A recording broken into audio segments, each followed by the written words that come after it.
Bir dəqiqədə bir sualı öyrənək. Ox kəsiyi kvadrat olan silindrin həcmi 54 pikub santimetr olarsa, hündürlüyünü tapın. Əvvəlcə ox kəsiyinin nə olduğunu baxaq. Ox kəsiyi silindrin oturacaqlarının mərkəzindən keçən müstəvi ilə kəsilməsini təsəvvür etsək, bu halda silindrin daxilində yaranan düzbucaqlı olacaq silindrin ox kəsiyi. Silindrin ox kəsiyi xüsusi halda kvadrat ola bilər. O bu halda kvadrat olmuş olur ki, hündürlük diametrə bərabər olsun. Diametrə biz 2R desək, deməli hündürlük də bizim misalımıza görə 2R olmalıdır. Silindrin həcm düsturu bilməliyik. V bərabərdir. S oturacaq vurulsun H. Buradan S oturacağı pi R kvadratı ilə əvəz eləsək, çünki dairədir oturacaqdakı fiqur.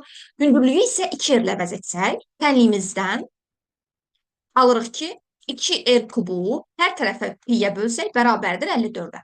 R kubu bərabərdir 54 bölü 2, 27. R bərabərdir 3, yəni 3-ün kubu 27 eləmiş olur. Hündürlüyü istəyirsə, H bərabərdir 2-yerə, yəni 6-ya.